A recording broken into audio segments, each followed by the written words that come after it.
Autumn came along and it was getting colder and colder. We could still entertain friends there, and we had a meal this day, and by the end of it we were absolutely frozen.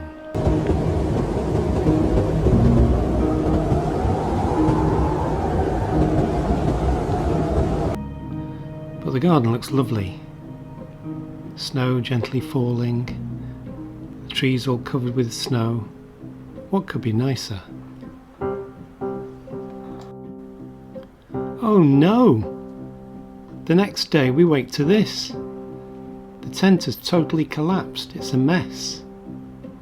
All the fabric is torn, and then the next day there's just a patch where the tent used to be.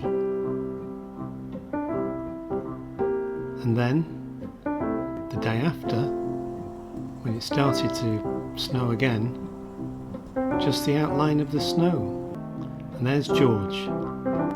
He's asking, what are you going to do now then?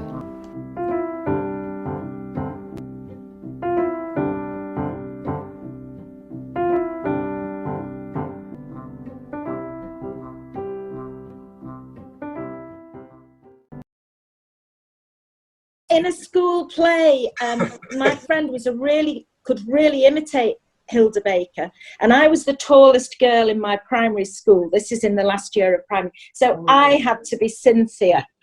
So I never said that.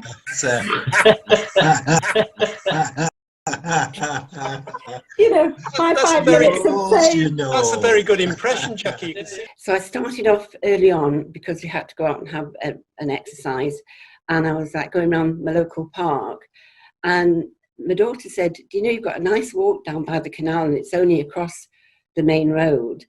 And so I tried it, and it's only a 5-minute walk, and I've been here 20 years and I've never done that. Then the next thing, before I hit the benches, there are 4 of them where I sit on one of them, there's a tree, and if it's a breeze or a slight breeze or the windy, it creaks because it's leaning up against a wall.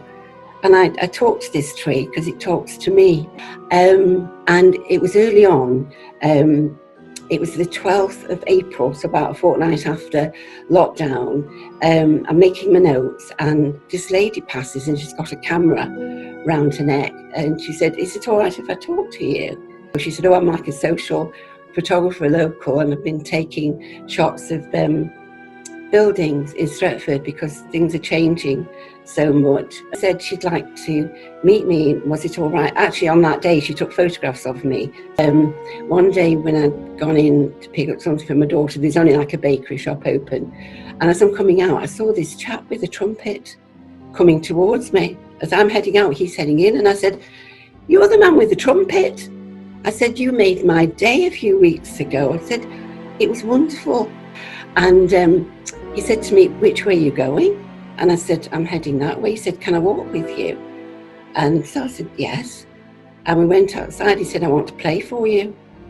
And he said, I'm going to play a piece of music from Chinatown, the film. And I remember writing in my log, I do love what life gives me. Because, I mean, being serenaded by a man with a trumpet, Stretford Precinct, it's just been filled with moments like that.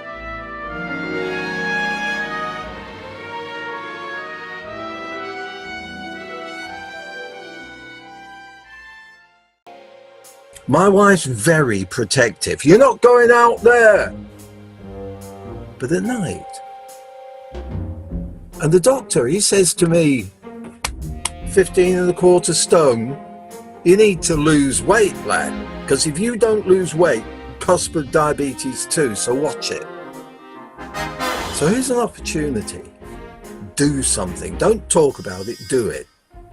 Sedentary lifestyle, sitting down, writing, so you get a numb bum and a numb head at the end of the day. And there's no 9 to 5. It's whatever the deadline dictates. Oh, and we've also discovered that we can have a conversation without me thinking I've got to do such and such, or play frustration, or watch the telly.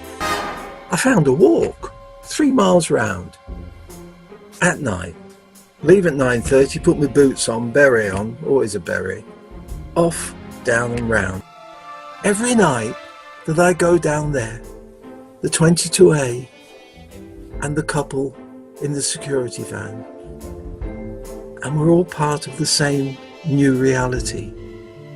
And it's a wonderful sense of belonging. And we had a couple of blackbirds feeding on the wing. And one of my neighbours said to me, blackbirds don't do that. But they do.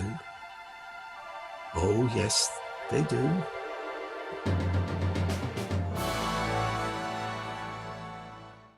As I get older, I find I only need 3 shops: Specsavers, Boots and Greggs.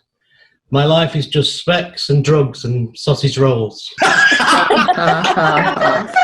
that is really good. Oh, you're all so clever.